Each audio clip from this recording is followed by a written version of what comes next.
Blessings, everyone. I'm Peter Fay, and this is From the Quest. Where is the shadow? Deeper into the Mythica.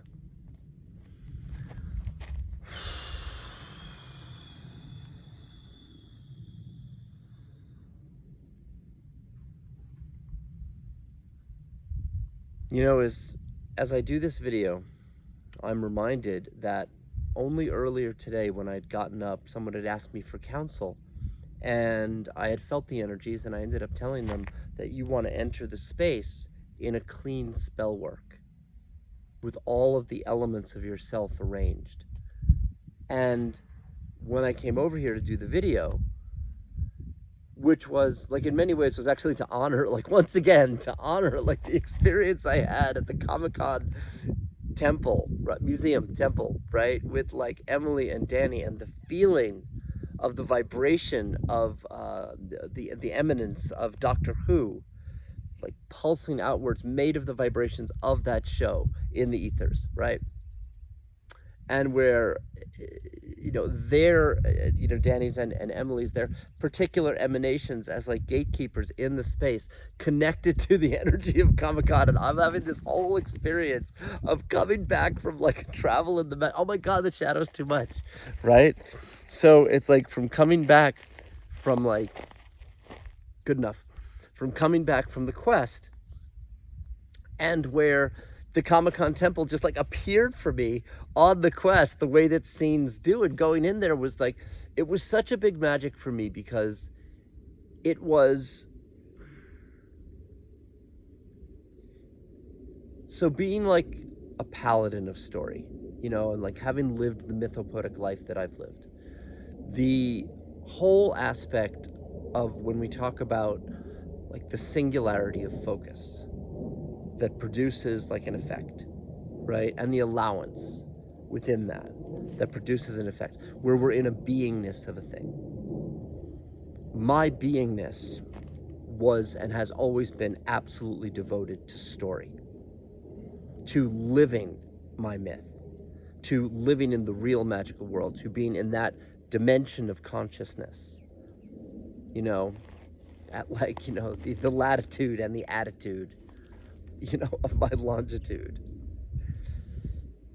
where I was, you know, arriving in circumstances like the scenes in a movie, meaning, you know, I'm here and I'm at the campsite, which is flush with the Olympian energy. You know, I'm in like a caravan with a couple of other gypsy kings, you know, reincarnate nomad magicians. There's a garden, you know, I'm connected to this, like the story, right? And where the story, the spell of the Mythica, the invocation, started with me in New York City, realizing that I was going to invoke, having come from the world of comics and having come from the world of like that thing and having my awareness, I resolved that I was going to live the mythic story, to be the character in that life, and to see where that led me, and to bring that back to the world as a new form of journalism, what I would call mythography, the mythic biography of the real life application of one's devotion to being their truest self, to embodying like who their soul wants to embody in this moment, you know. And where the journey into the Mythica started with me in like chaos, where I actually met Delirium, like for real, like from Sandman, like manifested in the New York City as this girl with like shaved head, crazy, right? We got into it a little bit, and I realized that like she was not only that I was in her realm, because even then I could see that we are the gods, you know, essentially we are the pantheons of the elements, manifest through these forms to varying degrees of our own like remembrance of ourselves, but you know, the thing is the thing. And where my encounter with her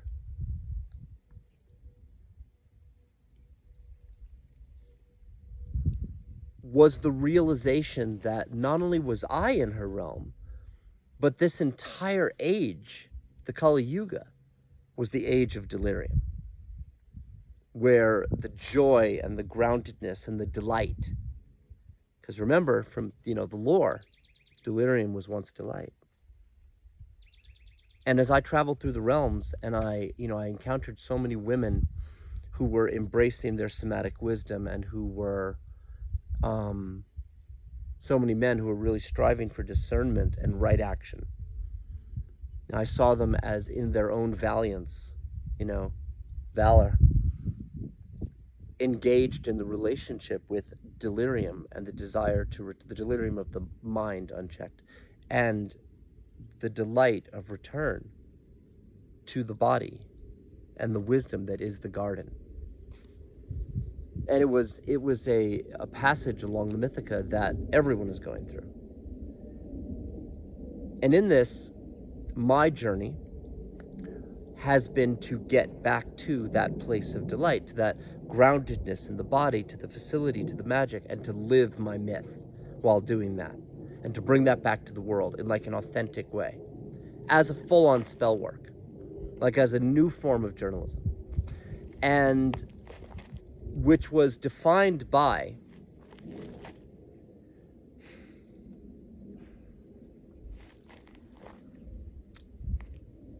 the subtle artistic approach, the spellcraft, like the sustained, like the vow, like the discipline, like the inviolate thing, right? That I would only witness what arrived for me on the quest. This is super important. It led to the idea of Kairos in the way that my devotion to story channeled the understanding of the physics of the quest. Kairos is the moment, because for me it was like the archery of the lightning of the camera, witnessing a moment on my timeline for real that I then brought together into a sequence to show myself and others the real journey where I arrived in all of these mythopoetic places with all of these like really living it kind of people, where I encountered like the ranges of consciousness and the trials and the traumas and the treasures and all those things, and where I gradually came to see that my devotion to story, song, and dance through story, and that compact with the muses themselves, would lead me to live a genuine mythical life, going to school for magic, going to traveling the world, having my majestic wolf North, having an apprentice who learned the world walking and witnessing with me, going through various things, encountering a whole pantheon of characters in the great story, and where everything had been defined by that one clear principle: never set it up, only witness. And where my path became a journey through what I call the Holywood. You have the Hollywood, then there's the Holywood. Hollywood is the tropes, the fabrications. They're in a symbiotic relationship, right? But the Hollywood is wrought from the Holywood. The Holywood is you're in the human condition going through, wow, the wind is really picking up as I'm saying this.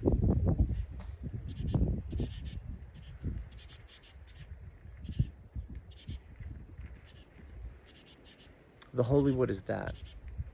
The Holywood is the real communion with the Deva, with the elements that make up your story and all of your spells and manifestations.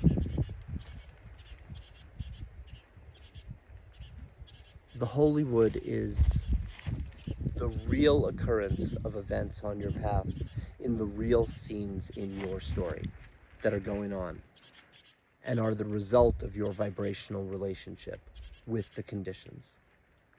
So going all the way back to arriving at the Comicon temple museum, right? Where when I arrived there, I arrived there in the very synchronicity that is the basis of the Mythica. I don't set it up, it just happens on the quest. Why? Because I'm documenting and proving the law of resonance, that we are all interwoven in the telemetries of time-space, and that our stories are part of the great weave. And where we arrive in the scenes of our story is part of the embodiment of our myth, which comes from devotion to the quest itself. So for me, reading comics, Dungeons and Dragons, loving it, love it, love it. Having access to a certain range of perception, making compact with the muses, going on the quest for 25 years, returning with the Mythica to show the quest, to reveal the landscape of our stories. For me, coming to the Comicon temple was analogous to another moment on the quest, where I was driving through San Francisco and I'd been singing more and feeling more access to the aspect of Euterpe, right? Like the muse of song. And as she is for me. And this played out as me like unpacking and unburdening like certain things that were going on in my energetic body that were playing out as the circumstances of my quest. This is the key thing to understand when we're looking at like the landscape of our legend. You are going through a symbolic landscape of mirror reflections in a collective sense that you are experiencing as your particular story. That is really going on. That's been my experience, tracking my path for 25 years, right? The characters who you meet on your quest are like the characters in a story. In fact, they are the characters in a story. Yet it is the divine casting call, where the placement is not based on the trope, but based on the embodiment. I love this because the Holywood is neutral. Hollywood is strategic, which is fine. I love the Hollywood, right? But the Holywood is where things really happen. The Hollywood's the fire. The Hollywood's like the flickers of the shadows on the wall, produced by the fire, right? Which are dope, but this is the fire. And, you know, the Holywood is the place of the tree and the elements and the things that make up our stories. So to arrive at the Comicon place and then to be standing by the console of the TARDIS with Emily, who is herself very much made of those kinds of energies, and where she was talking about education in story and the, you know, how stories are really the navigate, and seeing stories as the navigate for education, so as to, like, I could feel that there was a tone coming through her that was the same tone that I'm on about in my devotion to story, with the texture of me coming from comic book inspiration and the, you know, Promethea and all those things, planetary, the Naz, to then, like, I'm coming back to the temple of my own faith. And it's arriving for me in the scene on my story, on the timeline of synchronicities, based on my vibration that I'm witnessing with the camera as I'm going through my own, like, psycho-emotional relationship with change, right? That is happening for everyone. And so when I came back and I was there, in basically the reincarnate control room for the TARDIS, where like the costumes of the Doctor are around here, and I'm seeing it as like reincarnations of the soul self, right? And I'm seeing like the Gallifrey idea as the ability to perceive beyond the time space, aware of this thing, super intelligent, you know, really connected to being a lord of time, like understanding time, and like understanding the movement through time space. And this was something that I actually identified with, because, you know, living in the Mythica, you know, living in my perspective where I come from, is so different from baseline Terran. It's so different. It's like I mean, the very act of documenting my timeline. Wow, is that wind gonna mess this up? This is so good. I'm gonna wait.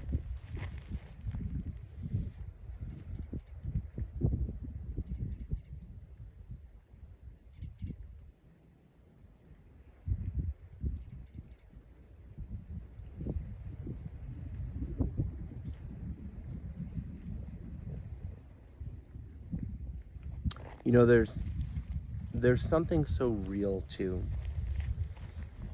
When I was there and we were talking, in the Mythica, I realized that my consciousness is like so very, it's like Gallifreyan, you know, and my documentation of the quest through the various points in space, time, and dimension is very much the telemetry of a TARDIS. And this always inspired me because I saw the Doctor Who Akka, our archetype Akka, in the Akka sphere of the Mythica, of the Grove of Life,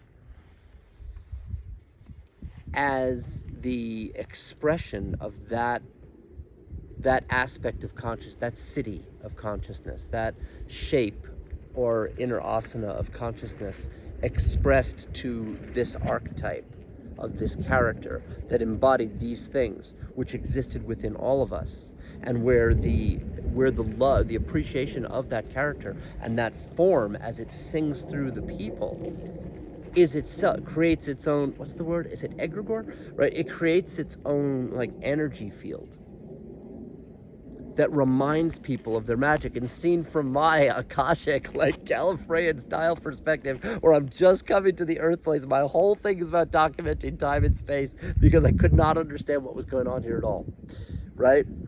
I'm having this experience of being the structural embodiment of that archetype, meeting like the high priestess of the Comicon temple, right? Where the vibrations, and this is all like the impressions in the ethers that were like, the actors wore those things. You know what I'm saying? Like they were in that. Like they were being that. That was being them, right? And just, I don't read the script. Script reads me. What's that mean? And so the actors were being that, right? They were, to the best of their ability, shaping and becoming the thing that wanted to sing through them. The Doctor, right? And the Doctor is a larger thing than what we experience here. It is beyond this time. It's so good. And we were in the radiance of all of those things while the spell came together, like we're there in the exhibit. And it was, the dude was like on the background and he's like talking about the physics of the Doctor, and it's like this purple thing with the physics, and I'm looking at my own thing in the Mythica where I've got like a golden thing of the physics and I'm wearing a purple cloak, and I'm having a whole experience of like, wow, this is how these myths are unfolding in the now. You know, where like I recognized, and of course, oh my God, the wind is so intense. So much big. So much big. Will this help?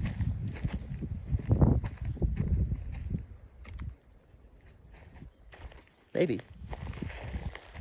And so, in that context, right, in the dimension of experience that I'm having. So this is what I'm always on about in the Mythica, and this is why the TARDIS is so important. You're the TARDIS, okay? You're the Doctor. You're so much bigger on the inside, man. And dependent on where you travel in the inside of yourself, right?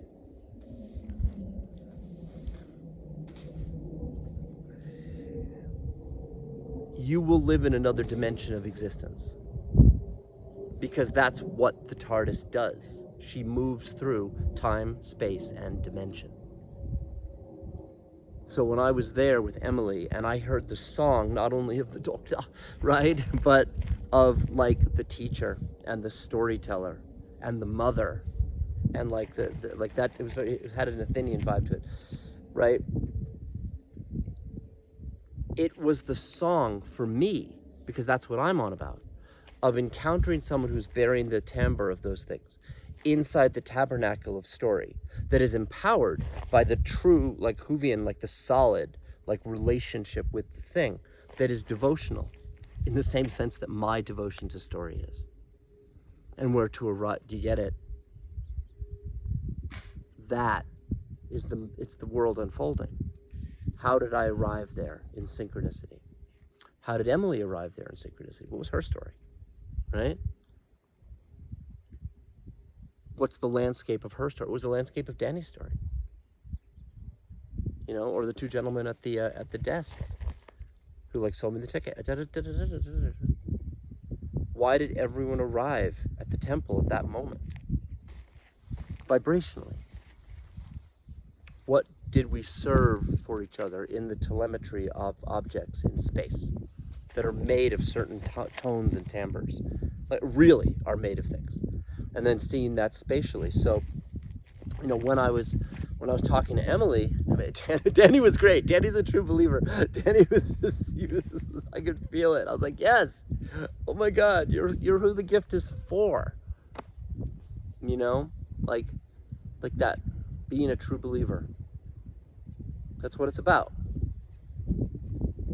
Being a true believer in what's true. The truth that lay within you, the truth that there is more than the surface of the world.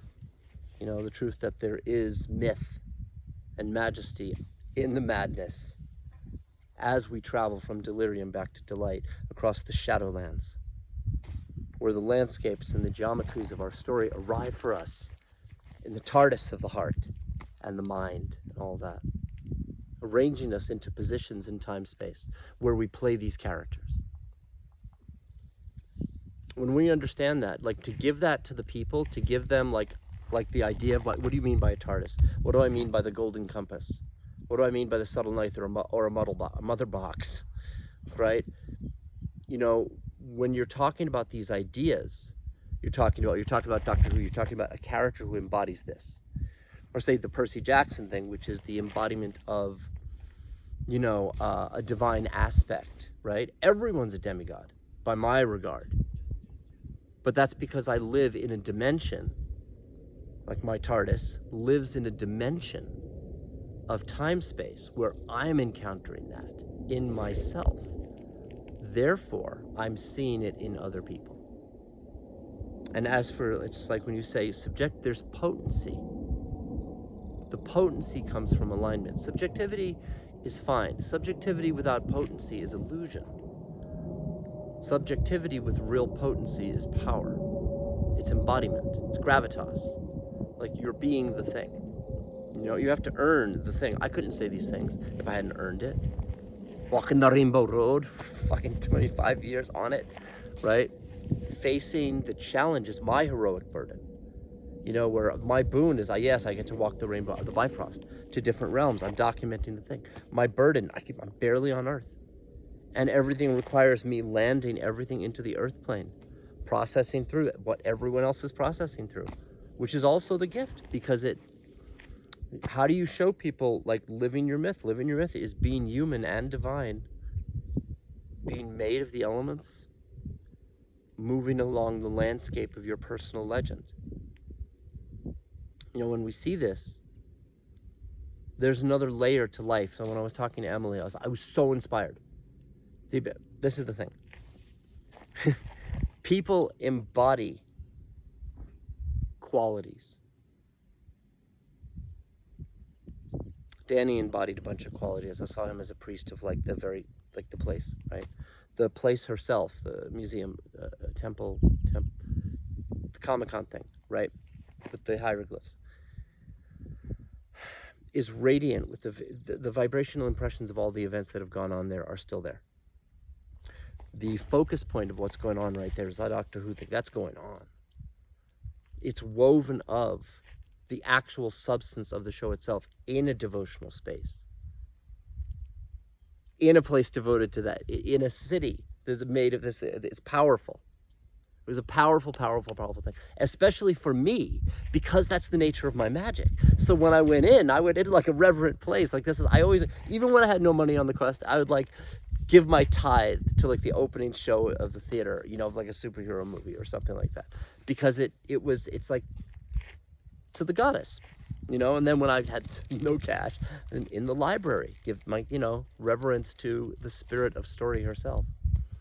And when I came into that space and like I was listening, and we got into this whole conversation on like the reverence of story. We got into this whole conversation on like the like the core telemetries of story as they existed, you know, where I was having a very deep and hyper-dimensional awareness of the various telemetries of things happening in the space, where being by the TARDIS, you know, the console, by the various costumes, by the physics thing going on, with the avatar that is being Emily in this moment, in the temple space, in that exact moment of Kairos, when you shoot the arrow, when you shoot the lightning, to remember. When you witness that moment, oh wait, something just happened. I'm in the temple. I'm with the high priestess of the temple. She's a doctor herself, right? We're talking about the thing that like I'm wanting to bring to the world, she's wanting to bring to the world, that comes from a devotion to story. For me, I'm coming from like not having been around that for like the longest time in the same way. And I'm having like this super heart-opening experience where I'm like, right, this was me leaving, now I'm coming back to the temple by way of the Mythica, which has now brought me into like this place, intersecting with these characters, having this experience, documenting it, like being in the deliverance of the gift. Yes. And so I'm wandering through upstairs, right? And out of all things, I'm having a super Akashic reflective moment, right? Like, wow, man, I am in, see, that temple is a TARDIS. There's a TARDIS within a TARDIS. The Titan against the Titan! And so, I'm walking upstairs. It was after I spoke to Danny. Danny was awesome. Just good vibe. Holding space for like the makers. And so, but then I woke up and they have a thing of the Max. And I think it was the Hadouken from Street Fighter and Wonder Woman. And I was like, right, you know, because the Max was super inspiring to me. Because I remember when I was a kid and I was watching the Max and I'm like he's showing like the you know, what does he call it? The Outback. He's showing the Outback and then he's showing the surface of the world.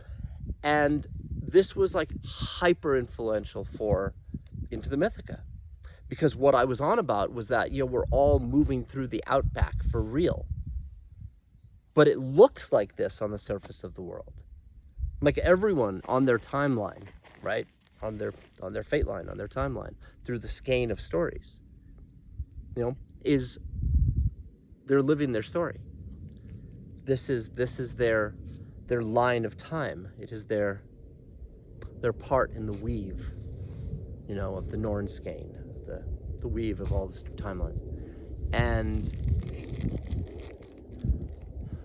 as that's happening, they move through an archetypical, everybody does this, an archetypical landscape that is your own Outback. It's your own, you know. At the same time, I was also reading Stephen King's The Territories, which was super also influential, because then I was like, right, I'm flipping between these different realms, like for real. And actually, the fact that, you know, Jack in that story was traveling with like Wolf, and then I ended up with North the Wolf, was super significant to me, because I had felt the Akka of that story manifesting through me. And in this, let me say, Akka's stories manifest in like a prism through everyone. Some of us are living the depth of that more because we've committed to it. Yet it exists within everyone. It's what defines us. You know, it's like, so the absolute devotion to that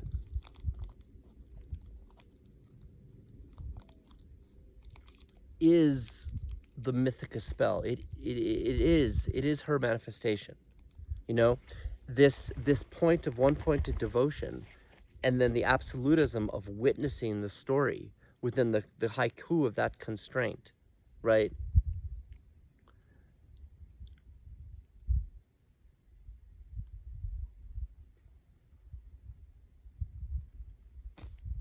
emerged as a timeline whereby I moved from one archetypically mythopoetic circumstance to another in a sequence that was true myth and true story. In that devotion, it was driven by the desire to give people the map of their myth and the landscape of their legend. This isn't easy. I love this. I love the Comicon thing. This is my language, right? Okay, so there was an episode of there was a graphic novel of Kid Eternity, right? That they did, and it was painted and it had a whole other vibe to it. And in it, they were talking about the maps of hell, and that there was a whole thing around the maps of hell are different for everyone. And when I heard that, and I was bringing that into like resonance with like the idea, like the energy beneath the territories, or the energy beneath the idea of the outback, and how I could feel that it was related to something real, like in the sense that Doctor Who is related to something real, to a state of being, a state of consciousness, like all the gods and deities, all of them, all the heroes, all the heroines, all of the archetypes. Those are elemental arrangements of consciousness. They're aspects of identity. They're levels of like citic attainment. They're like all of those things.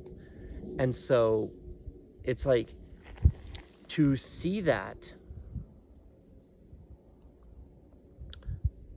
and to be in the wielding of that energy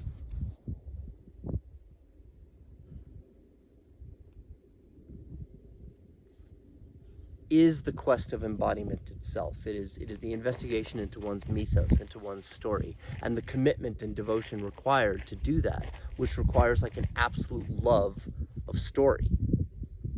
Like you're willing to live the story, to live a great story, like that thing I saw bouncing around, and to embody your magic.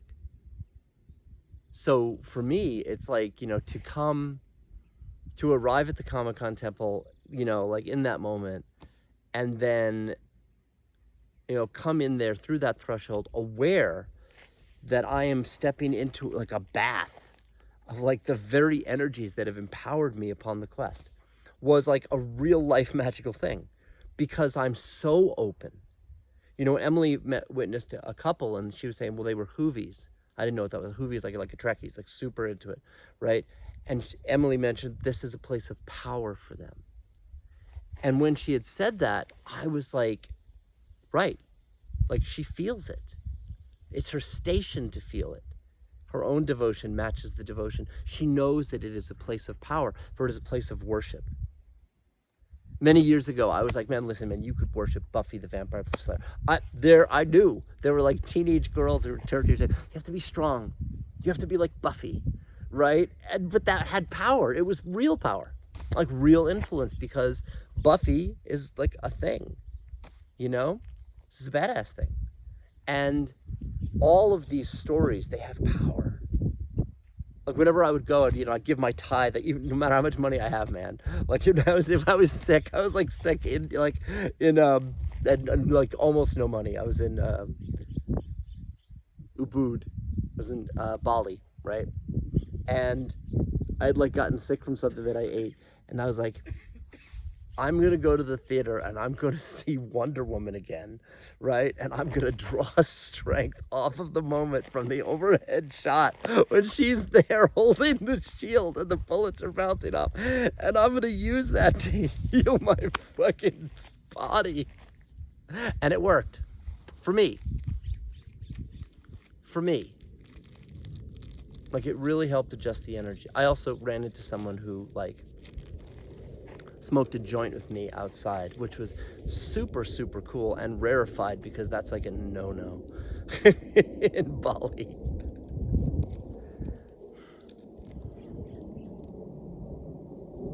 Yet surprisingly, mushrooms are legal, or so I've heard. Anyway, so, to be in this and to really like, to draw strength from stories, right? That's like a devotional power. Like for me, it was like, I will give tithe to story. That was the thing that I focused on, also song and dance, but that's all part of story, really.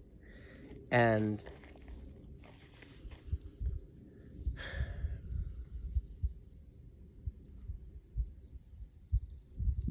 my assertion is that there is a story that sings through all of us,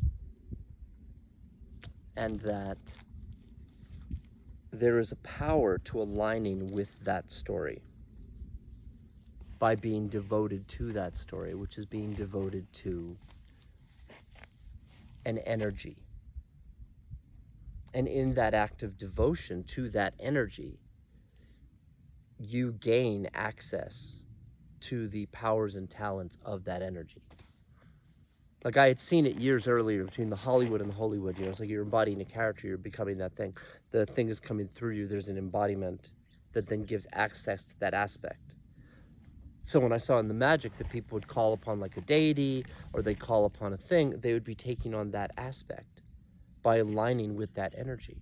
There's power there. Power to change the sculpture of the self. Power to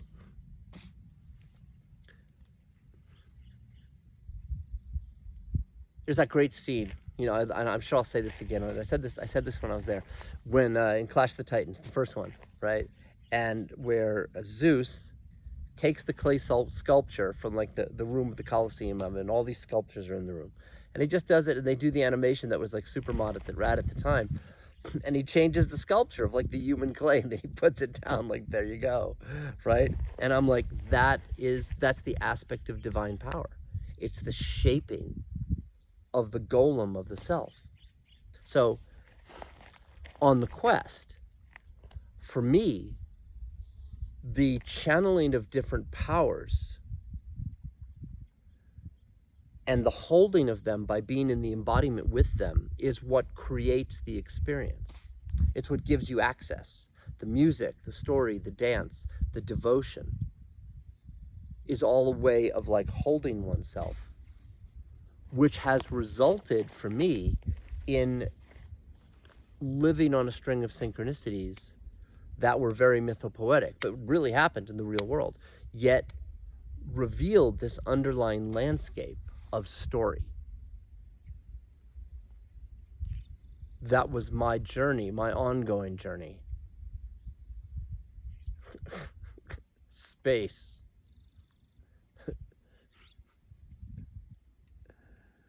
What is it? I can't even remember, but just the journey into space.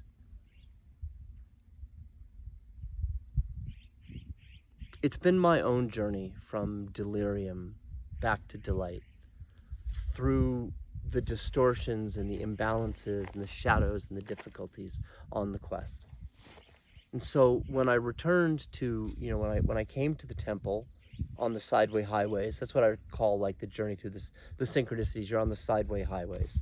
You're kind of like moving sideways through like things. I mean, things are still happening, like in a linear way, but the way you're moving is not linear. And, or it's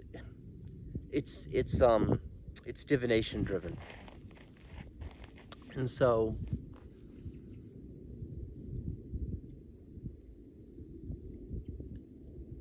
I find myself, as I step into the like I come out, as I step into the world, I'm like, okay, this is what I'm on about with Into the Mythica. I realize that my process has been going through the willingness to be seen, the willingness to be a part of the world, the desire to bring the gift, but with the real like, wow, man, and it's been very much like that aspect of the hero's journey where you're bringing it back to the tribe. And where my coming to the Comicon temple was like,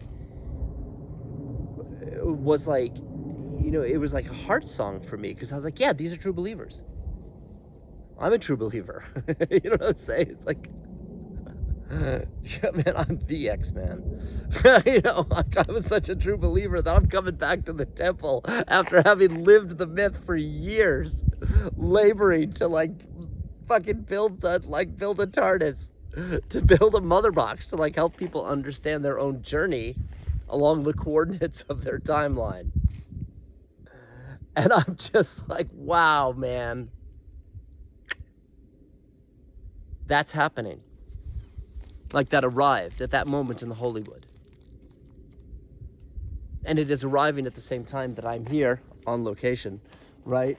Like, you know, the nomadic Magician King caravan on the dope-ass Olympian class zone, where I continue to face my own challenge of grounding myself into the world.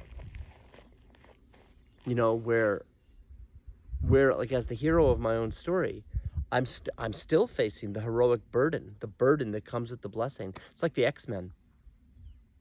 You know, it's like phenomenal cosmic power, infinity living space filled with trauma and repetitions and karmic entanglements. But also, you know, kind of yummy. And so, where, you know, in the transmission of the Mythica, I'm saying that everyone is going through their own mythopoetic landscape. Some of them are more realized than others, for sure. But, you know, everyone is going through their own landscape, and we share those landscapes.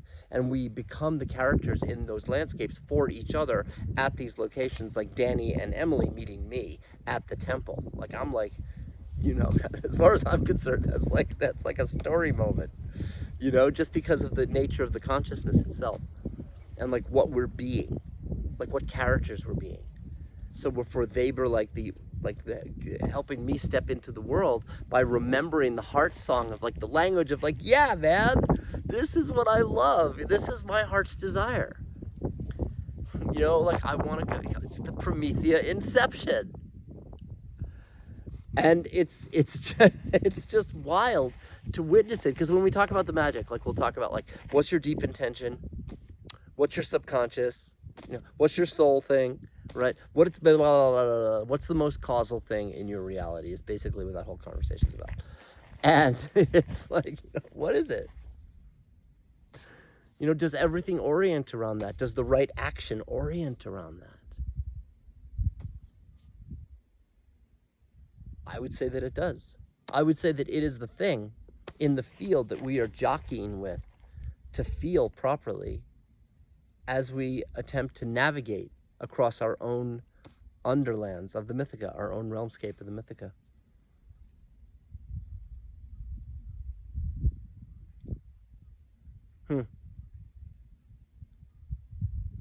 Well, this has been quite a transmission. I'm going to upload this to YouTube for the true believers. And may you live your myth. It's real.